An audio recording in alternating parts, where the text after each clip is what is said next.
안녕하세요. 불릴레오의 천영록 대표입니다. 오늘은 8월 27일 날 있었던 연준의 제롬 파월 의장의 잭슨 홀 연설이죠. 거기서 나왔던 내용들을 조금 설명을 드릴까 합니다. 파월 의장이 한 이야기 혹은 하진 않았지만 행간을 통해서 읽을 수 있는 핵심 고민들, 그리고 중기적으로 시장에서 고민해볼 법한 시나리오들에 대한 이야기를 조금씩 들려드릴게요. 페드, 즉 미 연준은 크게 두 가지 스탠스를 가지고 있는 것들 다 아실 거예요. 첫째는 인플레이션을 통제해라. 즉 물가 상승이 폭주하지 않도록 만들어라. 그래야 안정적인 경제 운영이 가능하다. 두 번째는 물가 상승을 억제하는 것은 중요하지만 그래도 웬만하면 고용률을 충분히 높게 만들어서 건강한 성장, 건강한 사회를 만들 수 있도록 하자. 그리고 공식적으로 명시되어 있지는 않은데 암묵적인 세 번째 룰이 있긴 있습니다. 소통을 통해서 대중들의 기대치를 잘 조율해서 정책의 효과를 극대화시키자. 즉 소통을 잘하자. 이렇게 2+1 크게 세 가지가 있는 것 같아요. 세 번째 목표를 말씀드린 이유는 페드가 대중들의 심리를 몰아가기 위해서 좀 의도적인 미스다이렉션 그런 걸 사용하는 문구, 행간들이 조금씩 있기 때문이에요. 그래서 그 행간을 정확하게 읽어야 되는 순간들이 꽤 많이 있는 것 같습니다. 일단 전체 연설문을 요약해 보자면 네 가지 요인 때문에 현재까지 유지하던 프레임워크를 조금 바꾸겠다, 이런 이야기고요. 핵심은 2% 이상 넘어가면 안 되던 인플레이션을 평균적으로 2% 수준으로 맞추자. 즉 2% 이상을 넘어가도 평균이 2%로 올라오는 게 더 중요하다고 이제부터 여기도록 하겠다, 이런 얘기였고요. 그 네 가지 이유를 들어보면 첫째, 성장률이 글로벌리 전 세계적으로 좀 떨어졌고, 둘째, 금리 수준이 또 글로벌리 굉장히 낮아졌고, 세 번째, 미국에서 고용시장이 굉장히 좋았고, 네 번째, 그럼에도 고용시장이 좋은 것이 인플레이션, 물가 상승을 유발하지 않더라. 인플레이션을 촉발하지 않았다. 이 점이 이 네 가지입니다. 인플레이션이 발생하는 거는 통상 나쁘다고 이해하고 있는데, 그리고 인플레이션을 억제하는 게 페드의 목표잖아요. 이 인플레이션이 발생하지 않은 게 무엇이 그리 나쁘겠느냐라고 반문할 수도 있을 거예요. 그렇지만 물가 상승이 없으면 저금리 압력이 점점 더 심해지고, 그러면 경기가 나쁠 때 고용을 부추기기 위해서 금리 인하 카드를 더 쓸 수 없다. 그러니까 쓸 수 있는 정책적 한도가 굉장히 작아진다. 그럼 리스크 관리 차원의 이야기를 내세우고 있습니다. 특히 기대 인플레이션, 즉 사회가 장기적으로 물가 상승을 어떻게 예측하고 있는지, 이 군중으로서의 심리 있잖아요. 이 기대 인플레이션이 생각보다 너무 낮아서 사회의 활기에 순환적인 구조적인 영향을 미친다, 이런 부분을 굉장히 걱정하고 있어요. 자, 페드가 필요시 고용 촉진용 정책을 사용하고 싶다 하더라도 기대 인플레이션 때문에 군중들의 심리에 대한 통제력 자체를 잃어버리게 되면 효과를 상실할 수 있다는 그런 우려인 거죠. 즉 현재의 고민은 구조적인 저인플레이션을 조금 올려야겠다. 그래서 사람들이 약간 더 활기가 도는 미래를 기대하고, 그래서 그게 직접적으로 단기적으로도 인플레이션을 약간 만들어낼 수 있도록 돈을 뿜어내야 되고 피를 주입하겠다, 이런 이야기의 연장선입니다. 파월 의장은 곳곳에서 지난 몇 년간 실업률이 낮아지고 있고, 특히 저소득층이 일자리를 쉽게 구할 수 있는 환경이 되어간다, 이런 실업률의 저하가 사회에 얼마나 중요한 일인지를 강조하고 있어요. 중요하죠. 근데 문제가 있습니다. 실업률은 충분히 낮은데, 그러니까 고용률은 충분히 높은데 물가는 상승하지 않고 있는 기이한 일종의 디커플링이 발생하고 있는 거예요. 좀 간단히 설명을 해보면, 많은 사람들이 취업을 하고 있으니까 기업들은 더 좋은 인재를 뽑기 위해서 더 높은 가격을 줘야겠죠. 임금을 올려서 채용을 진행해야 정상이고요. 그러면 높아진 임금 때문에 주머니와 통장이 좀 더 통통해진 우리 사회인들이 씀씀이가 커지면서 전반적으로 시장 물가가 올라가는 현상이 뒤따라야 됩니다. 일종의 선순환이죠. 물가 수준이 높아지면 기업들은 또 간접적으로 매출이 오르고 또 순이익이 오르고 마진이 높아지는 그런 전체적인 선순환이 이루어지게 되는데, 그렇게 순이익이 올랐을 때 다시 더 많은 채용을 일으켜서 더 많은 사람을 뽑아서 돈을 더 많이 벌려고 하는 게 사회의 모습이겠죠. 사람으로 친다면 적당한 운동을 통해서 피가 돌고 훈기가 도는 그런 느낌이라고 생각하시면 될 것 같아요. 물론 이런 인플레이션도 과하면 당연히 문제가 됩니다. 경기가 폭주하면서 물가가 폭등하고, 그럴 때 사람이 열이 오르듯이 사회가 굉장히 망가지는 현상이 생기는데요. 그래서 중요한 건 적절한 수준의 훈기, 이 적절한 수준의 인플레이션이고요. 그래서 지난 수십 년간의 통화 정책이란 것은 이 적절한 수준의 활기를 추구해왔고, 특히 70년대 말부터 물가가 폭등할 때 이 물가를 페드가 잡으면서 소위 황금기, Great Moderation이라고 불리는 시기를 맞이했었어요. 즉 페드의 기본적인 목적은 인플레이션의 폭주를 잡고 균형을 유지하는 데 있습니다. 지금까지 모든 페드 내에서의 경제 모델은 노동시장이 강세를 띠고 있을 때는 인플레이션이 유발된다, 이런 계산을 토대로 만들어져 있거든요. 즉 아까 말씀드린 두 번째 목표인 고용률을 높이는 것, 실업률을 낮추는 것, 이 목표는 필연적으로 1번 목표인 인플레이션 안정을 침해하는 순간이 온다는 거죠. 인플레이션이 있을 때 고용률이 높아지고 시장이 뜨거워지면 인플레이션이 같이 오르는 현상이 말하자면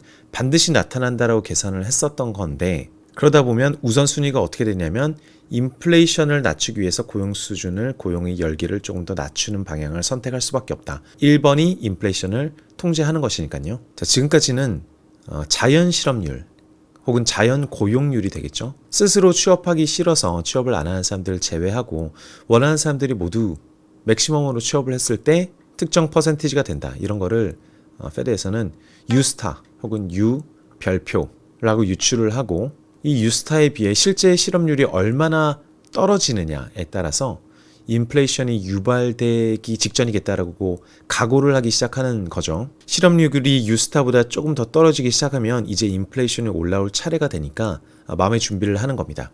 인플레이션을 잡기 위해서 고용을 희생할 준비를 하기 시작하는 거죠. 어찌 보면 되게 행복한 고민이죠. 그 과열을 막기 위한 장치니까 성장세가 굉장히 좋은 환경이잖아요. 그래서 이런 인플레이션과 실업률 간의 상관관계 혹은 상충관계, 역의 상관관계, 이런 것을 나타내는 차트를 우리는 필립스 곡선이라고 하고, 필립스 곡선이 우하향한다라는 얘기를 많이 합니다. 근데 문제는 이 곡선이 평평해졌어요. 무슨 얘기냐면 고용이 늘어나는데 인플레이션이 유발되고 있지 않은 상황이에요. 즉 임금 상승 압박이 아예 존재하지 않아서 기존 모델에서 뭔가 현실 세계에 이탈됐다라는 의미가 아닌가 싶어요. 그리고 이 부분이 굉장히 심각한 문제죠. 이 부분을 연설문에서 완화해서 설명하고 있지만 근본은 임금이 늘고 있지 않은 고용, 그래서 임금이 소비에서 물가로 전이되고 있지 않은 이런 상황의 딜레마를 행간해서 이야기하고 있습니다. 이 상황이 지금 페드가 처해 있는 지금 경제의 핵심인데요. 사실 페드 입장에서 약간 되게 이상적인 상황이에요. 그 낮은 인플레와 높은 고용률을 모두 달성해서 일종의 수치만 봤을 때는 황금기에 해당하는 상황임에도 불구하고 이건 뭔가 잘못됐다, 이게 좀 구조적인 문제가 있는 것 같다, 구조적인 변화가 있는 것 같다를 이 수수께끼를 좀 풀어내려고 하고 있는 상황이라고 저는 생각합니다. 이 시점에서 인플레이션이 발생하지 않는 이유가 과연 무엇 때문일까요? 정말로 이제 저금리 구조적 함정이다, 뭐 이런 표현으로 단순히 얘기를 할 수 있을까요? 파월은 통화정책과 무관한 영역, 즉 자기가 신경 쓸 수 없는 영역에서 수치화하기도 힘들고 측정하기도 힘들고 본인이 간섭하기도 좀 힘든 영역에서 최대 고용률 등의 구조가 바뀌어 가고 있다는 점도 살짝 언급하고 있어요. 그래서 페드의 목표와 미묘하게 어긋나 있는 이슈인 것도 같아서 아주 구체적으로 설명하고 있지는 않지만, 결국 제가 봤을 때 문제는 그거예요. 실업률이 떨어져도 임금이 올라가지 않아서 물가 상승이 나오고 있지 않고, 장기적인 그림으로 본다면 이 임금에서 촉발된 디플레이션이 점점 심각해져서 나중에 거의 전쟁 수준이 될 것이다. 유동성을 아무리 풀어봐도 그래서 실제로 고용률이 높아져도 인플레이션은 전혀 발생하지 못할 것 같다라는 불안감? 그러니까 겉으로는 2% 수준의 인플레이션을 만들지 못하면 정책적 여지가 굉장히 줄어들 것 같다라고 애둘러 설명하고 있지만, 결국 이 장기적인 디플레이션이 늪에 빠지는 것이 가장 큰 걱정이고, 이게 페드 영역을 좀 벗어나 있다, 이렇게 저는 생각합니다. 핵심은 뭐냐면은 결국 제 생각에는 IT 플랫폼으로 인한 이 디플레이션 압력 때문이거든요. 그러니까 제가 여러 방송에서 얘기해온 것처럼 임금이 오르지를 않으니까 아마존에서 쇼핑을 할 수밖에 없고, 아마존에서 쇼핑을 하니까 사업체들의 매출이 늘질 않고, 늘질 않으니까 인력을 새로 뽑거나 임금을 더 높여주기가 굉장히 힘든 구조로 가고 있죠. 그래서 저임금 근로자들은 뽑고 있으니 실업률은 떨어지고 있다고 하지만 고용의 질은 실제로 나빠지고 있다. 이 부분이 자꾸 악순환을 타면 장기적으로 굉장히 위험한 기폭제가 되는 거죠. 이걸 이제 막을 방법이 강제적으로 돈을 뿌려서 인플레이션을 일으키는 방법밖에 없는데 이게 지금 쉽지 않은 상황이에요. 돈을 아무리 뿌려도 임금으로 가지 않고 자본시장으로 가고 특히 특정 섹터로만 몰려서 가서 자산 가격 상승을 만들어내기 때문이죠. 이 상황이 반복되면 자산시장 내에서 그 선순환이 계속 이뤄지면서 오히려 이 현상은 더 강력해질 수도 있어요. 이 숙제를 페드 입장에서 어떻게 풀 수가 있을까요? 자, 돈을 뿌렸는데 우리가 원하는 인플레이션이 발생하지 않고 자산시장에서만 가격이 오르고 있어요. 제가 봤을 때는 이 문제를 푸는 게 지금 당장 굉장히 불가능에 가깝지 않을까 싶습니다. 그렇지만 문제가 더 불거지기 전에 모든 수단과 방법을 강구해서 이 악순환을 끊어야 되는 상황인 거죠. 그래서 장기적으로 인플레이션을 2% 수준까지는 무조건 끌어올려야 그 다음 수가 있겠다라는 생각이 들고 있는 중인 거예요. 그래서 역으로 저희가 페드를 바라볼 때는 항상 인플레이션 걱정을 하는 어떤 주체로 바라봤었는데 지금 오히려 반대인 것 같아요. 인플레이션 혹은 하이퍼 인플레이션에 대해서도 아무런 걱정이 없어요. 오히려 절박감이 느껴질 정도로 지금 디플레이션을 잡아야겠다. 특히 이 임금발 디플레이션을 잡아야겠다. 이런 스탠스로 볼 수가 있겠습니다. 이런 상황이 맞다면 향후 시장에는 어떤 영향이 있을까 한번 생각을 해보면요. 제가 구체적인 예언들을 할 그런 능력은 안 되지만 오로지 특정 추세가 지속되느냐, 지속된다면 구체적으로 어떤 추세일 가능성이 높으냐, 또 깨진다면 어떨 때 깨질 수 있고 깨졌을 때 어떻게 대응해야 되고 깨지면서 또 새로운 패턴들이 어떤 게 나타날 수 있고 이런 관점에서만 추세라는 관점에서만 한번 생각해 보겠습니다. 우선 페드는 지속적으로 유동성을 주입할 수밖에 없겠죠. 다른 수가 없고 오로지 임금 상승과 물가 상승이라는 수치를 어느 정도 수준까지 올려야만 그 다음 수가 있는 상황이라고 설명드렸으니까요. 그리고 이거는 굉장히 요원한 상황입니다. 그래서 돈을 지속 투입하는데 그 돈은 역시 IT 섹터 중심으로 들어갈 것이고 지금도 그러고 있지만 향후에도 특별한 계기가 없으면 그 돈은 계속 그쪽으로 몰려갈 수밖에 없을 거예요. 코로나 등으로 인해서 이미 전 세계의 경제가 변화되고 있는 방향이 주식시장에 딱 패턴으로 드러나고 있는 상황이잖아요. 그죠? 가격이 높아서 걱정이다라는 표현을 쓰지만 근데 이 추세가 언제까지 갈 수 있을지를 정확히 모른다는 게 문제죠.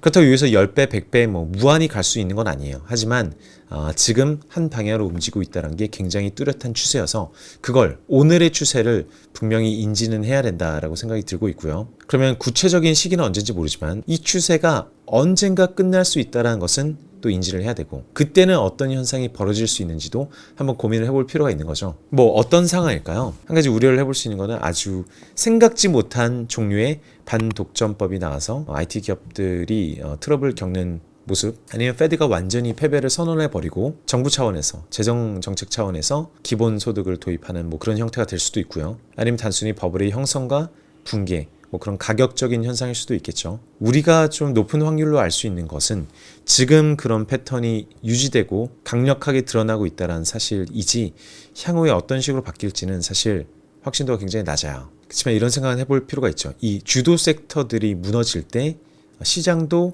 함께 무너질 가능성이 굉장히 높다. 자, 주도 섹터들이 무너질 때는 시장이 그 유동성을 받아들여서 다른 섹터로 뿌려주는 경우가 있고 주도 섹터가 너무 오버슈팅을 하거나 다른 경제 상황은 너무 나쁜데 주도 섹터밖에 안 남아있는 상황이라면 주도 섹터라는 마지막 남은 희망의 끈이 무너졌을 때 다 같이 무너지는 그런 그림도 그려볼 수 있을 것 같아요. 다만 여기서는 유동성이 굉장히 많이 들어오고 있기 때문에 구체적으로 어떤 그림일지는 쉽게 상상하기 힘든 거죠. 또 하나 생각해 볼 점은 디플레이션이 다가오는 형태인데요. 여기서 디플레이션이라는 게 지금 되게 애매한 상황이에요. 왜냐면 임금과 상관이 있는 디플레이션이기 때문에 임금과 상관없는 이 자산 가격들은 다 일종의 인플레를 겪고 있고 임금과 상관이 있는 소비 영역들은 디플레를 겪고 있잖아요. 혹은 그렇게 될 가능성이 굉장히 높다는 거죠. 원래 물가라는 거는 소비를 중심으로 만들어져 있어요. 그러니까 모든 게 소비에서부터 시작되는 물가의 세계가 있는데 그래서 소비에 사용되는 물가와 화폐의 가치를 비교하는 건데 그래서 주식이나 부동산 같은 것들도 화폐로서의 자산이기 이전에 소비재와 연동되어 있는 그런 자산이라고 할 수 있거든요. 왜냐면 소비재가 많이 움직였을 때 많이 팔리고 더 좋은 임대를 사용하려고 하고 사업을 위해서 더 비싼 임대료를 내고 이랬을 때 가격이 상승할 수 있는 게 부동산과 또 주식 기업들이었는데 갑자기 화폐적 가치 그러니까 자산의 보관 기능을 가진 것들은 가격이 점점 오르고 있고요. 그러니까 상대적으로 소비재 물가들의 가격은 그에 대비해서 낮아지고 있는 거죠. 일반적인 디플레이션처럼. 그러다 보니 예컨대 디플레이션 시기이지만 화폐를 너무 많이 뿌려서 인플레이션을 유발하고 있으니 화폐의 가치가 늘어날 수 없으니 투자 대상들은 일종의 인플레이션을 겪고 있고 그에 비해서는 예를 들어서 금값에 비해서 암호화폐의 가격에 비해서 나머지 모든 물건들은 더 저렴해지고 있는 그런 상황이 됐어요. 즉 자산에 대비하면 모든 것들이 물가가 하락하고 있다는 거죠. 예컨대 부동산을 가진 사람 입장에서 부동산 가격이 오르면서 세상 모든 만물이 갑자기 더 싸게 느껴지고 있는 상황이잖아요. 그런 한 개인에게 있어서 이 디플레이션이라는 것은 항상 존재해 왔는데, 이래서 혼자 돈을 많이 벌면 세상 갑자기 비싸 보이던 부패들이 다 싸게 보여지는 그런 현상이 있어 왔는데, 자산이 많은 사람들 혹은 자산이 많은 계층들에게는 다 같이 훨씬 큰 디플레이션이 되어 가고 있는 그런 상황이 된 거죠. 조금 어려운 얘기지만 이런 패턴도 이런 추세도 앞으로 당분간 지속될 가능성이 높다. 돈은 자산 쪽으로 다 몰리고 소비재 물가는 점점 저렴해지고,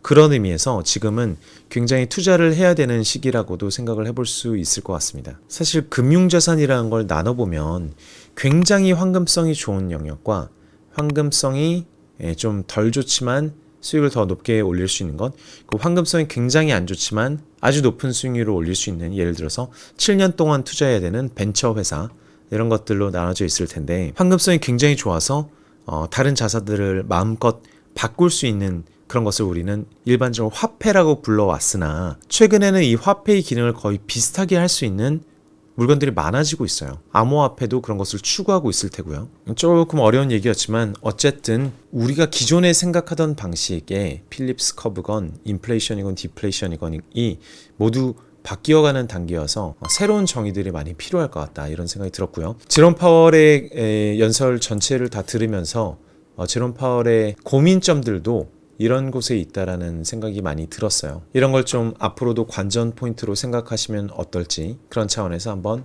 해설을 보태서 요약 정리를 해보았습니다. 끝까지 보시고 재미있으셨다면, 취향에 맞으셨다면 댓글로 남겨주시면 제가 이런 류의 콘텐츠를 좀 더 만들어 보도록 노력을 해보겠습니다. 이상입니다.